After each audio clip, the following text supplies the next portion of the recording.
E oi pessoal, como estão? Espero que bem, espero que ótimos, espero que a família esteja toda com saúde, que vocês estejam se cuidando, evitando aglomerações, usando máscara quando saem na rua, lavando as mãos sempre que possível, né? Tomando todos esses cuidados para não disseminar mais o vírus e não tornar pior essa situação tensa que a gente está vivendo.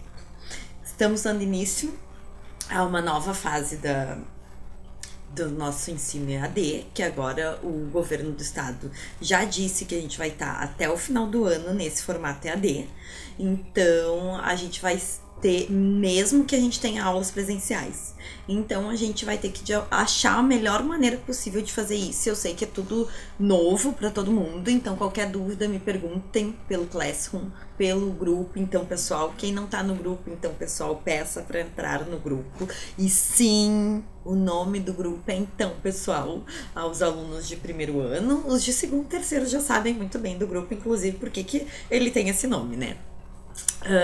Então, pessoal, nós hoje vamos iniciar com uma aula sobre a primeira aula, assim, nesse formato vídeo do ano, para pensar um pouquinho o que é o conhecimento histórico e o que são fontes históricas. Fontes históricas, então, que vocês já fizeram, responderam as questões, espero que a maioria tenha respondido a questão que eu postei no blog da escola. Para a gente pensar um pouquinho o que é conhecimento histórico, a gente tem que pensar, então, o que é história, o que afinal a história estuda. Vocês já pararam para pensar nisso? Se a gente tivesse sala de aula, eu perguntaria pra vocês, como eu estou aqui sozinha na minha casa, nem a cachorra deu as caras pro vídeo, tá lá dormindo. Vamos fazer, eu vou ter que eu mesmo responder. Então, quando a gente estuda história, a gente pensa essas sociedades do passado. Ou seja, quando a gente estuda história, a gente estuda gente morta. E aí, quando a gente pensa sociedades do passado, a gente pensa como elas se organizavam. Então, a história, ela vai entender como é que essas populações do passado se organizaram e criaram coisas que têm reflexo na nossa vida hoje em dia. Por exemplo, se não tivessem criado luz elétrica, telefone, internet, não teríamos aqui como está com essa aula EAD, certo? Então, a partir disso, na história, a gente vai estudar como é que o que as sociedades criaram, que cultura, como é que elas resolveram problemas nessa época. Agora a gente tem um super problema que é o coronavírus, como é que a gente está resolvendo isso, né? Quais foram as políticas econômicas de resolver isso? Qual o impacto disso na economia, por exemplo, né? Que a gente está vendo que tem um impacto muito forte, inclusive é um dos debates, muitas vezes, para saber se restringe mais o isolamento ou não se restringe o isolamento. Então, entender como cada sociedade resolveu seus problemas e criou coisas para tornar a sua vida mais confortável, mais cômoda, ou tentar evitar fatalidades que aparecessem, a gente vai estudando a história, política, economia, e para isso a sociedade, a cultura, e para isso a gente tem que o quê? Localizar no tempo e no espaço como essas coisas aconteceram no passado. Ou seja, como um grupo de homens e mulheres decidiram no passado em que lugar, em que época e com que recursos viver, certo? Então, a partir disso, só que a história não é assim literatura que a gente sai inventando coisas sobre o passado, né, gente? A gente não sai falando qualquer coisa sobre o passado. O que? Pra fazer história, a gente tem que comprovar o que a gente afirma do passado. Para comprovar, então, o que a gente afirma do passado, a gente precisa fazer esse conhecimento, que é um conhecimento científico. Ou seja, é um conhecimento que precisa de provas. Se é um conhecimento que precisa de provas, quais seriam as provas do conhecimento histórico para a gente provar que uma determinada coisa aconteceu? Por exemplo, pensa no futuro, como é que vão provar que a gente teve essa epidemia de coronavírus e teve aula EAD, por exemplo. Como é que foi essa epidemia, essa pandemia, na verdade, de coronavírus? Dá um tempo para vocês pensarem. O que será que pode, no futuro, e pensando daqui 6 anos, fazer com que as pessoas afirmem com certeza teve uma pandemia mundial? A gente pode ter fontes escritas, a gente pode ter vídeos, a gente pode ter fotografias, a gente pode ver propagandas, tem muitas propagandas que estão tratando esse tema. Então, tudo isso que nos ajuda a entender um determinado fato que aconteceu, esses vestígios que sobram do fato, é o que a gente chama de fonte histórica. E aí, a gente tem que fazer uma diferença que é muito importante. A gente tem que diferenciar fato histórico de fonte histórica, certo? Um é diferente do outro, mesmo que um tenha relação com o outro. Então, a gente não pode confundir essas coisas. Fato histórico é o que aconteceu, certo? Vocês estão vendo essa aula, isso é um fato, está acontecendo. Agora, qual é a fonte histórica dessa aula? Esse vídeo que eu estou gravando aqui nesse novo formato, meu primeiro vídeo, gente, vocês são a minha estreia de vídeo aula EAD, certo? E aí, as fontes históricas são os vestígios, então, que sobram do passado para a gente entender esses fatos históricos.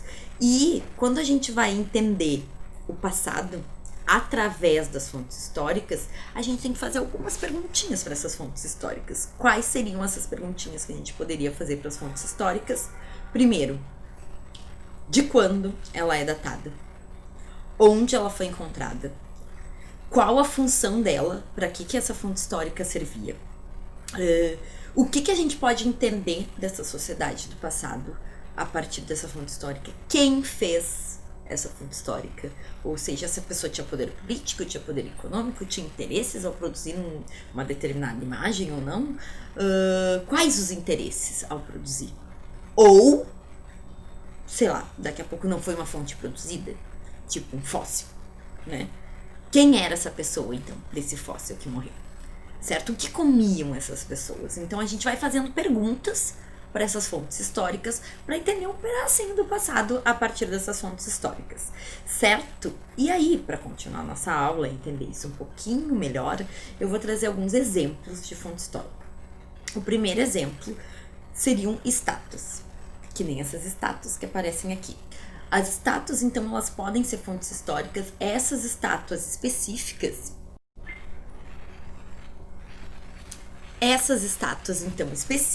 aqui, a gente poderia pensar muitas coisas a partir dela. Primeiro, de quando elas foram produzidas, onde que elas foram encontradas, por que elas têm esse formato, o que vocês percebem nessas 3 estátuas em comum, que, sei lá, eles quiseram, ao fazer essas estátuas, demonstrassem, chamar atenção. A gente vê que são estátuas, então, que essas estátuas, elas são datadas na ordem, né? De 24 mil anos atrás, 24 mil anos antes de Cristo, 26 mil anos antes de Cristo e 23 mil anos antes de Cristo. E elas são feitas, então, em marfim, argila e pedra, certo? A de marfim é aqui, a do meio é marfim, argila e pedra. Essas estátuas, então, elas foram encontradas na região da Europa Central, da Sibéria, das atuais França e Turquia. Então, se a gente olhar no mapa, aqui temos um mapa, essa região aqui, ó, é uma região bem ampla, que a gente pode encontrar essas estátuas. Ou seja, em toda essa região se faziam estátuas com essas características. Por quê? Chamar atenção, então, para as ancas largas e para os seios fartos. E são estátuas de mulheres, né? Então, várias funções a gente pode pensar. Porque a estética dessa época é diferente. Então, não tem essa estética que nem hoje, que valoriza uma mulher magra como uma mulher bonita. A gente pode pensar que seriam sociedades que valorizavam, então, a maternidade, né? Porque mulheres com ancas largas e seios fartos quer dizer que são mulheres que geraram filhos. E pode ser mulheres matrilineares, então matriarcais, ou seja, a gente vive numa sociedade patriarcal, uma sociedade machista. Daqui a pouco essas sociedades, quem tinha mais poder eram mulheres, por isso representar mulheres. E daqui a pouco essas estátuas, elas podem ter funções simbólicas, né? Funções rituais de valorização da fertilidade, de valorização da sexualidade feminina. Então, são vários questionamentos que a gente pode levantar a partir de uma fonte histórica. Próxima fonte histórica que eu queria trazer para vocês, então, é essa aqui, que é um fóssil. Esse fóssil, então, é o fóssil mais antigo do Brasil. É o fóssil da Luzia. Teria sido uma mulher que viveu há quase 12 mil anos atrás. E ela teria tido mais ou menos entre 25 anos, né? E mais ou menos 1,5 m, tipo do meu tamanho. Se vocês pudessem me ver ao vivo, vocês veriam mais ou menos o tamanho de Luzia, né? Mais ou menos o meu tamanho. Mas então estamos distantes. Vocês podem até fingir que a professora de história de vocês é alta. Não tem problema não, vocês estão pensando aqui pra cima. Mas então, é isso. A gente entende, por exemplo, qual o tempo de ocupação do ser humano na região do Brasil. A Luzia, ela foi um fóssil que foi achado em Lagoa Santa, Minas Gerais. E ele foi, inclusive, parte dele foi queimado quando deu um incêndio do Museu Nacional, né? Que vocês devem ter acompanhado isso há 2 anos atrás.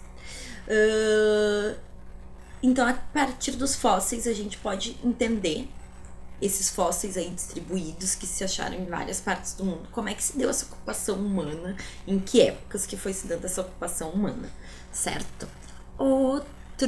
Outra fonte que eu queria trazer para vocês é essas moedas, certo? E aí a gente pode pensar, quem será que está representado nessas moedas, né? Adoraria agora estar em aula para que vocês saber o que está se passando na cabeça de vocês, mas já que infelizmente não temos essa interação, né, vocês têm que ficar só comigo falando, o bom é que vocês podem mutar, né, não façam isso, né, gente, presta atenção na explicação. Mas então, essa moeda, na verdade, não são 2 moedas, é uma moeda com 2 lados. Tem 2 lados. Mas então, são os 2 lados de uma mesma moeda. E essa moeda se chama tetadracma, certo? Tetadracma, então, ele representa a Cleópatra de um lado. Sim. Eis uma representação da Cleópatra. E do outro lado, Marco Antônio, seu amante, que mandou cunhar essa moeda em homenagem a Cleópatra. E em volta da moeda ali está escrito para Cleópatra, rainha dos reis e do filho dos reis. Mas aí a gente pode pensar, gente, como a Cleópatra era, né? Tipo, não imaginava Cleópatra assim. Mas lembrem que Cleópatra era uma faraó do Egito. Ou seja, do norte da África. Bem difícil que alguém do norte da África tivesse esses traços, né? Então, o que a gente pode pensar? É que nem toda representação de uma imagem, ela é exatamente igual àquilo que ela está representando. É isso, ela é uma representação de algo. Então, a Cleópatra, nesse caso, está representada, inclusive, se vocês analisarem os 2 lados dessa moeda, olharem ali com calma, vocês vão ver que é igual o rosto de ambos. Vai ver a pessoa que cunhou a moeda só sabia fazer rostos desse jeito, né? E ela foi cunhada, então, datada de 37 a.C., então é uma moeda aí com mais de 2.000 anos, certo? E se ela foi cunhada por um general romano, Marco Antônio, general da República Romana, ela está representando mais o físico de pessoas romanas, né, do que de pessoas egípcias. Então, a gente pode questionar se realmente Cleópatra era assim. Mas, outra coisa que a gente pode entender a partir dessa moeda é o poder político que Cleópatra teve na sua época. Porque se o Egito, que foi dominado por Roma, ainda se mantinha, né, toda essa série de negociações políticas a ponto de a faraó do Egito ser cunhada numa moeda romana, significa que ela tinha um grande poder político, né? E, inclusive, ela foi amante do Marco Antônio, né? Mas a gente entende aí que não é só uma questão de amor, né? Ou de que tipo de relações que eles tiveram, mas é uma questão de jogada política, inclusive de relações diplomáticas entre o Egito e Roma, certo? Próxima imagem que eu queria mostrar para vocês é essa imagem. E o que será que a gente pode pensar a partir dessa imagem? Essa é uma fotografia tirada por Auguste Stahl em 1866 no Rio de Janeiro. É uma mulher originária de Oió, que é uma região da costa ocidental da África. Vou te até mostrar aqui no mapa, onde tinha essa curvinha, certo? Não sabe mais nada. É possível afirmar que essa mulher era escravizada, já que tinha escravidão no Brasil nessa época? Não, não é possível só pela cor da pele. Ela podia ser liberta, né? Poderia ter sido escrava. Mas não, é impossível afirmar isso. Então, o que é importante também quando a gente pensa fontes históricas? É importante que a gente não pode inventar nada sobre as fontes. A gente só pode saber aquilo que as fontes nos dizem. Não é coronavírus, não, gente. É só que tá frio. E começou a bater uma rinite aqui. Eu espero que não seja, mas... então, a fonte histórica, ela tem um limite para nos fazer entender uma determinada época. E por isso que é preciso mais de uma fonte histórica para entender uma determinada época, certo? A próxima fonte que eu queria trazer para vocês também é uma fotografia um pouquinho mais recente. É uma fotografia, então, de um protesto de mulheres em Londres, em 1966, usando pelo direito de usar mini saia. Ou seja, mulheres, né, não sentiam a vontade de usar mini saia. Inclusive, nem se produzia mini saia até a década de 60. Era tido como imoral as mulheres mostrarem o joelho. Que bom que isso mudou, né, meninas? Que bom, eu fico muito feliz que tenha mudado, acho ótimo usar mini saia. Poder escolher, na verdade, né? Não é que eu precise usar mini saia, mas eu posso escolher se eu quero ou não. E talvez hoje em dia a gente possa escolher, porque essas mulheres aqui, ou não só elas, mas mulheres em diversas partes do mundo, lutaram. Ou seja, o passado, ele também, às vezes, o que a gente vive hoje em dia é uma consequência de algo que foi feito no passado. Então, o passado, ele tem consequências, certo? A forma como essas pessoas, que é lá o início desse vídeo, a forma, então, como homens e mulheres resolveram o problema no passado, vai ter consequências, ou seja, vai gerar o futuro, que é o presente agora. Que pensem que nem futuro nem passado existe, né, gente? Só o que existe é o presente. Do passado só existe, tem as fontes, as histórias, a memória, e do futuro, o futuro não existe, o futuro é uma grande ilusão. Mas voltando à parte de história, então, essas mulheres, elas lutaram pelo direito de usar a mini saia como um símbolo, então, do feminismo e de mulheres poderem ter mais escolhas dentro de uma determinada sociedade, certo? Como última fonte histórica que eu gostaria de mostrar para vocês, é uma fonte mais recente, também é uma fotografia, é a imagem dessa indígena brasileira, chamada Sônia Guajajara, e ela tá no Congresso Nacional em 2015, e ela é conselheira executiva da Articulação dos Povos Indígenas do Brasil, e é uma das principais vozes do movimento indígena do Brasil, reconhecida internacionalmente. Já participou de várias conferências, inclusive a conferência do clima em Paris, em 2015. Ela é formada em letras, em enfermagem, e tá aí no Congresso Nacional, então, num espaço, ocupando um espaço de poder, né? Um palanque, assim, de poder, no Senado, no caso, para reivindicar direitos indígenas e aí a gente volta de novo aos fatos do passado que tem consequências no futuro. A gente vive até hoje numa história do Brasil em que os indígenas, eles são seguem brigando contra pessoas que querem ocupar suas terras, eles seguem sendo assassinados, né? Então eles seguem em luta desde que o homem branco chegou ao que hoje é o Brasil, quando não era Brasil. Então pensa que isso é uma forma como os homens brancos foram massacrando a população indígena, que gerou uma constante luta dessa população indígena e resistência, tanto que estão aí existindo mesmo que muitos tenham morrido ao longo da história. Então, ou seja, e isso gera uma injustiça gigantesca no nosso país, que é o extermínio da população indígena, ou seja, a forma como se deu a colonização do que virou o Brasil tem consequências hoje para a forma de luta e de os indígenas terem que continuar resistindo e lutando pelas suas terras, certo? Então, vimos aí hoje o que é história, que é o estudo dessas populações do passado, como elas resolveram problemas do passado e aí criaram objetos materiais, criaram forma de organização política, econômica.